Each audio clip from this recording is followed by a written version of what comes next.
Here's the thing about Disney. Disney has a vast library that contains at least about 100 or so just amazing movies. Just absolute classics of cinema, and thousands of titles of just garbage. And Disney Plus contains all of it.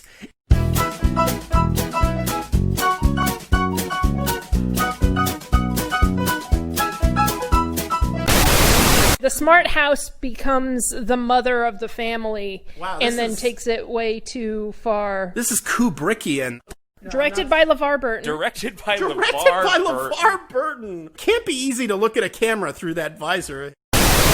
Man, the Beatles have been part of this whole zeitgeist for years, so I want to see Meet the Beatles and learn all about Paul and John and Ringo. I'm excited. You want to listen to the album Meet the Beatles? Because isn't that what we're doing here? No, doesn't Disney own all of the Beatles music too? Aren't they part of? I'm afraid not. Oh, what are we watching? We're watching Meet the Deedles.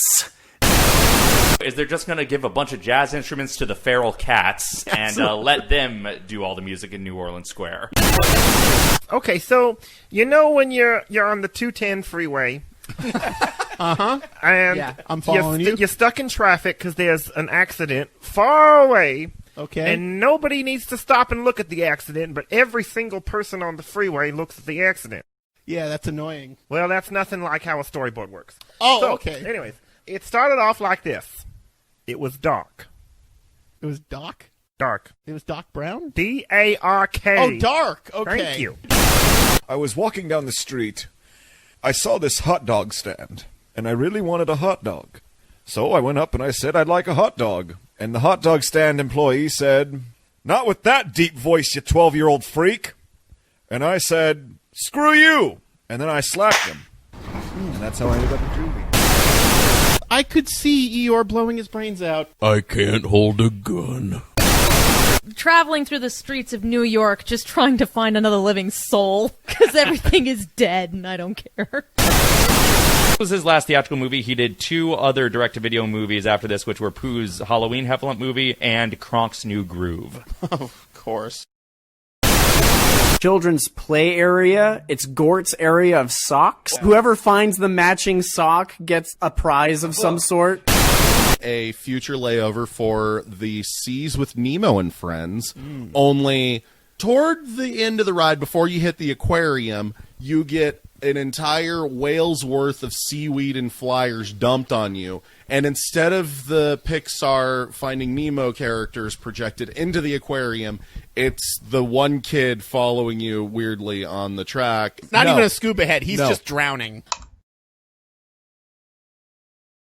It is unanimous. This movie is a Disney minus.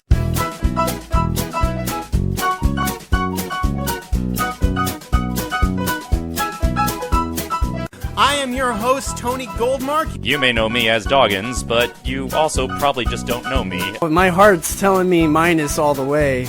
You can usually find me on Twitter arguing with idiots about Star Wars. I am so psyched for Disney Plus to be part of this podcast. Yeah! Thanks for remembering me from Season 1, Episode 13 of Amphibia. What's the matter, Snowflake? Do you need a safe space? You guys know something. I'm not really Santa. I've actually been super busy, in a good way.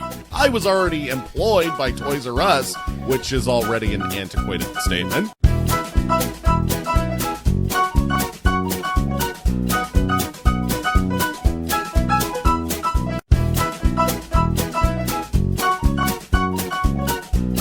Someone concentrated the John Cleese juice.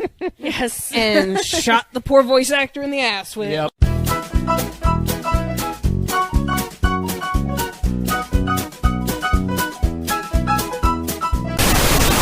A cosplayer who would gate crash an Avengers photo op meetup dressed as Quail Man would be a goddamn hero. Hey guys, I'm Quail Man. I'm part of the family too. Oh, it's been all sunshine and happiness, and now there will be a tonal shift to the dark times of the studio. And they were just like, well, and Hitler was around at the time, and anyway, we were making the Jungle Book, and you're like, okay, it didn't matter. Look, Teddy, this movie ain't gonna sell unless we put a Hitler in it.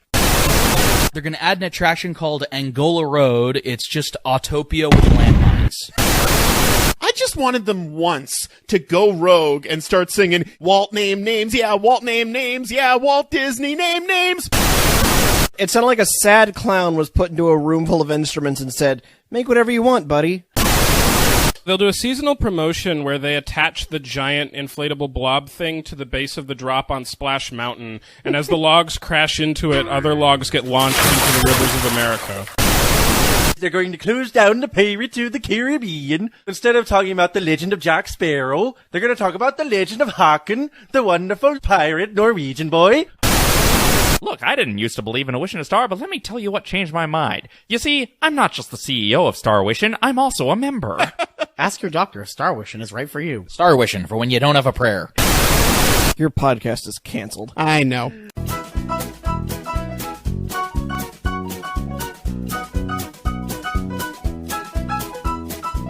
I am your host, Tony Goldmark. You may know me as Doggins, but you also probably just don't know me. So you may notice I did not have a show of my own. Well, hi.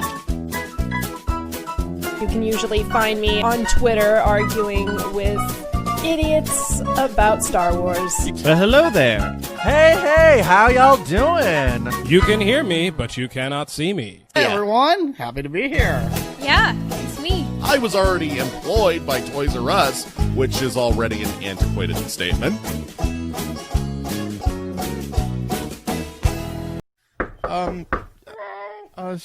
Hang on. It's rude to interrupt the podcast like this, but okay.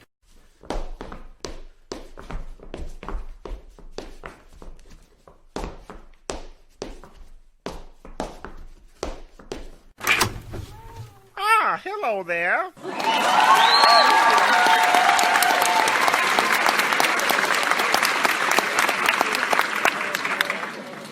Gunther? Yeah, in 3D.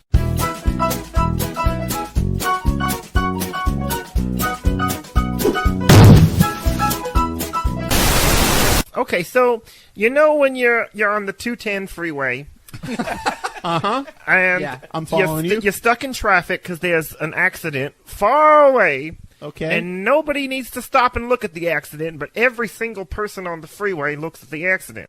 Yeah, that's annoying. Well, that's nothing like how a storyboard works. Oh, So, okay. Anyways, it started off like this. It was dark. It was Doc? Dark. It was Doc Brown? D-A-R-K. Oh, dark. Okay. Thank you. Do you feel like each part of you, as it's being drawn, like the head's drawn first, you just feel that, and then if a leg's drawn, you start to feel that as well? What do you mean drawn? Well, drawn. You're drawn on a piece of paper, and then Did you're... you miss the part where I said in 3D? Well, sure, but you're a cartoon character in real life. Well, what's but... a cartoon character? You told us you were storyboarded. Yeah. Like 5 minutes ago. Isn't that what conception is called? Here's my daily routine. I wake up. I'm pretty sure everyone's daily routines begins with waking up. And then I go back to bed. How many times have you relived this one day over and over again now? Well, a better question would be how many times have you lived this one day over and over now? And in the credits of this episode, it says I was voiced by somebody named Chris Sullivan. Oh, from This Is Us? Yeah. But my question is, I'm voiced by myself. Which is Chris Sullivan. So your real name is Chris Sullivan? No. My real name is Gunther. What's your last name, by the way? Sir. Yeah, let's pass Gunther around, guys. Let's give him a lick. None for me. I'm driving. Oh, okay. Well, Matt, you want to take the first hit? I would love to. All right. All right, well, don't Bogart the Gunther, man. That tickled. Wow.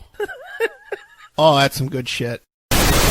I'd just like to say to the creators of Amphibia who may be listening, I am a storyboard artist for hire, so please give me a job so that I can escape this existentialist nightmare that I am currently living. Shut up, Luke. Have you ever looked up like fan art of yourself on DeviantArt? Oh, I should. Let me look. Luke. Well, I don't know about... a lot of pictures of Anne. Gunther, no! Don't look at those pictures. Anne's like 12, I assume.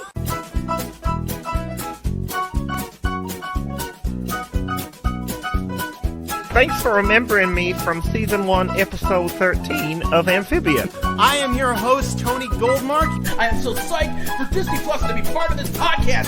Hey, how you doing? Please like my band on Facebook. We're very poor.